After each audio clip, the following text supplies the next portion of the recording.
Contextos. En voz de Adolfo Arrioja Vizcaíno es licenciado en Derecho por la UNAM, maestro por la Universidad Iberoamericana y doctor honoris causa por la Universidad de Newport, California. Ha sido catedrático de varias materias jurídicas en la UNAM y las universidades Iberoamericana y Panamericana. Ha sido conferenciante invitado de la Barra de Abogados de Nueva York, así como de las universidades de Estocolmo, Hungría y Praga. Es autor de textos como El sueco que se fue con Pancho Villa, Fray Servando Teresa de Mier, El águila en la alcoba y Mamá Carlota, El fin de la fugaz emperatriz de México, entre otros. Actualmente se desempeña como abogado consultor y litigante, como socio y director de la firma Arrioja Abogados y como consejero independiente de la Junta de Gobierno de la Prodecon. Adolfo, es un gusto saludarlo, gracias por acompañarnos en Contextos. Le saluda Juan Ceballos. Igualmente, Juan, muchas gracias, doctor.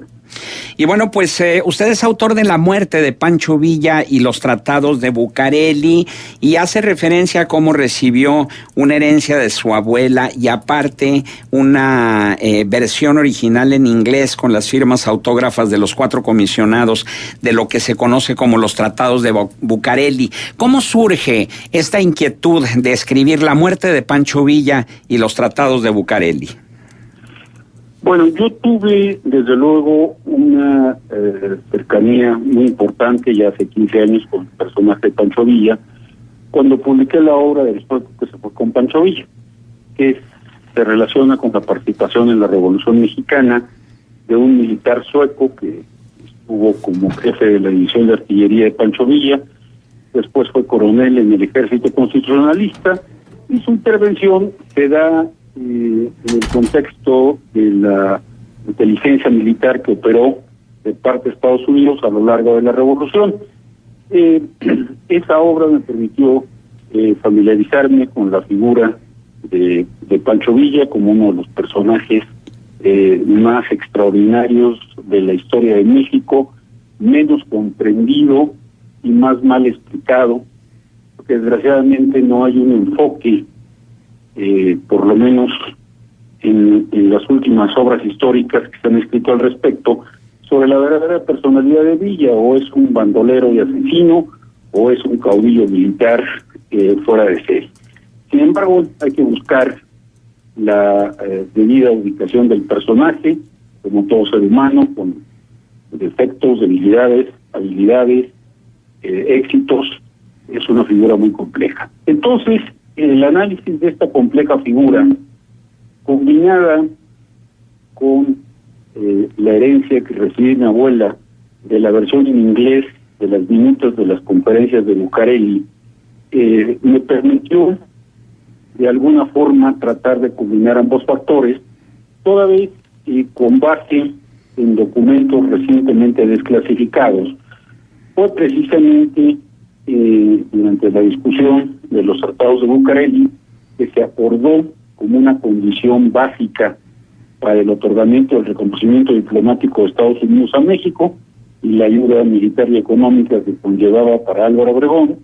fue cuando se acuerda la eliminación física de Pancho Villa como represalia por el ataque a Columbus, del que por cierto están a punto de cumplirse 100 años, ya que el ataque a Columbus se llevó a cabo el 9 de marzo de 1916. Es importante porque los mismos historiadores estadounidenses reconocen que el ataque de Villa a Columbus es la única invasión militar que los Estados Unidos han sufrido en su territorio continental a lo largo de su historia. Por eso, cuando se renegoció el reconocimiento diplomático de Estados Unidos al gobierno de Álvaro Obregón, pues aparte de las condiciones que se pusieron en materia petrolera, la condición fundamental fue que sin el castigo a Pancho Villa por la invasión a Columbus, no habría un entendimiento entre México y Estados Unidos. Es así como se da el asesinato de Pancho Villa. Las fechas son muy indicativas. Pancho Villa muere el 23 de julio y un poco de un mes después, el 31 de agosto, se firman los tratados de Bucareli. México es reconocido por Estados Unidos y el gobierno de Obregón recibe la ayuda militar y económica que necesitaba para sostenerse en el poder. Ahora, el libro habla de la posible existencia de un protocolo secreto no revelado aún, cuyo supuesto contenido se recrea precisamente en esa obra. ¿Podría abundar un poco al respecto, Adolfo? Sí, el protocolo secreto habla de varias cosas.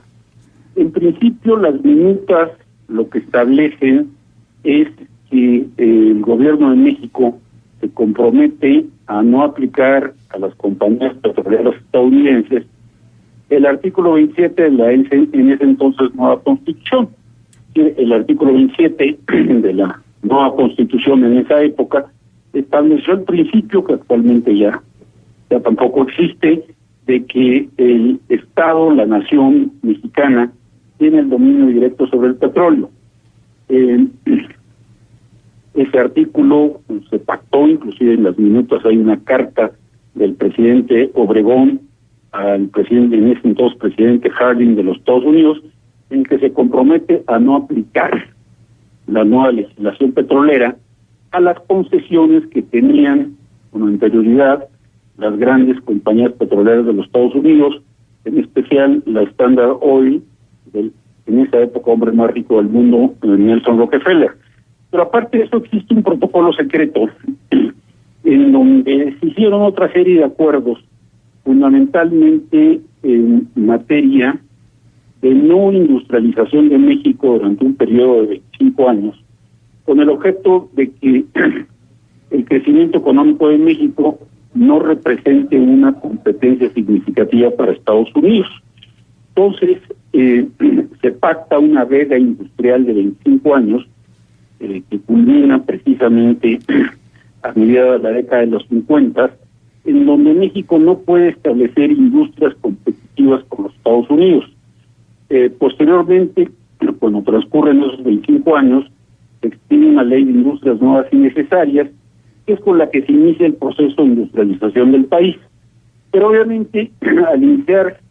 la industrialización con un retraso de tantos años, el crecimiento industrial de México pues ha dependido, como lo sigue haciendo hasta la fecha,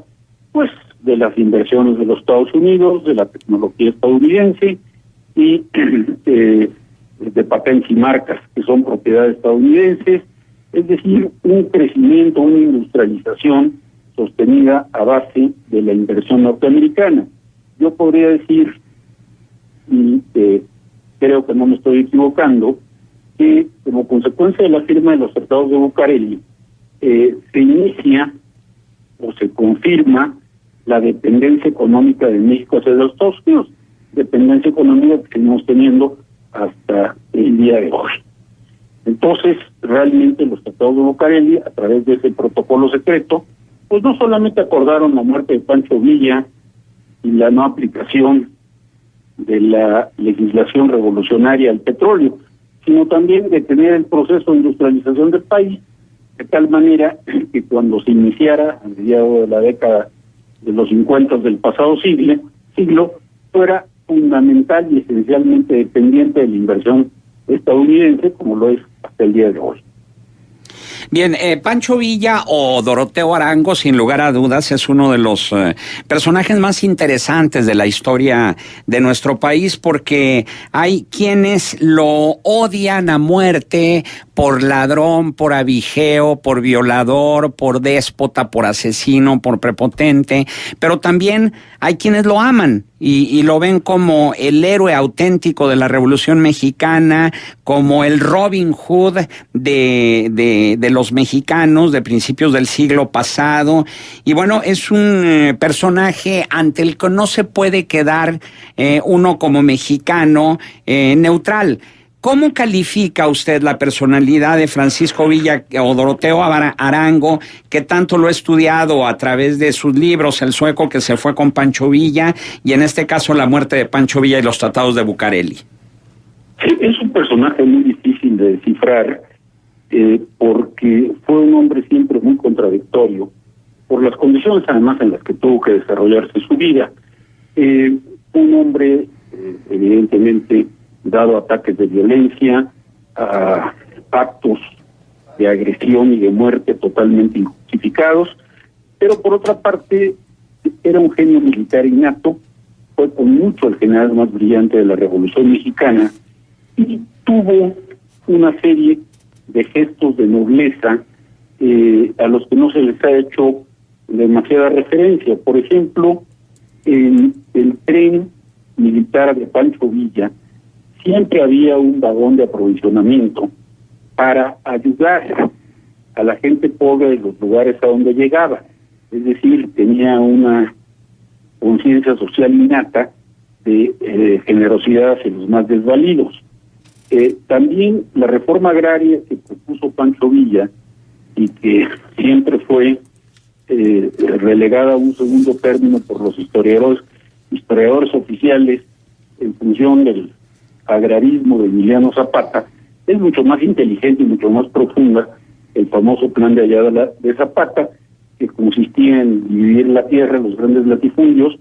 en pequeñas parcelas, que cuando se implementó esa reforma, lo único que produjeron fue la miseria en el campo. En cambio, la reforma agraria que propuso Pancho Villa y que ejecutó parcialmente en los grandes latifundios de Chihuahua, consistía en crear unidades productivas de un mínimo de 35 hectáreas, de tal manera que fueran autosuficientes en la producción y que se unieran en lo que él llamó colonias agrícolas, que serían pequeñas ciudades rodeadas por extensiones cultivables de por lo menos 35 hectáreas, en donde la gente conviviera y contaran con escuelas, inclusive entrenamiento militar para el caso de un ataque. Es decir, él propuso una reforma agraria autosustentable, cuyos detalles se dan en la obra también, con el objeto no de repartir miseria, sino de producir riqueza. Desgraciadamente esa reforma, pues por las vicisitudes de la revolución, realmente nunca se implementó a fondo, pero en un análisis objetivo es mucho más realista y sobre todo mucho más productiva de la que propuso Emiliano Zapata. O sea que es un personaje con muchas variantes, multifacético, que no es fácil descifrar, pero que así como tiene los actos innegables de bandolerismo que sus enemigos le atribuyen, también fue un personaje extraordinario en muchos aspectos, no solamente militares, sino también sociales. Y lo que viene a corroborar, Adolfo, la necesidad de que dejemos de ver la historia desde la visión maniqueísta de buenos y malos, de héroes y villanos, sino de seres humanos que les tocó vivir su tiempo y su espacio en la historia del país. Adolfo Arrioja Vizcaíno, autor de La muerte de Pancho Villa y los tratados de Bucareli, nuestro agradecimiento por su atención a esta emisión de Contextos.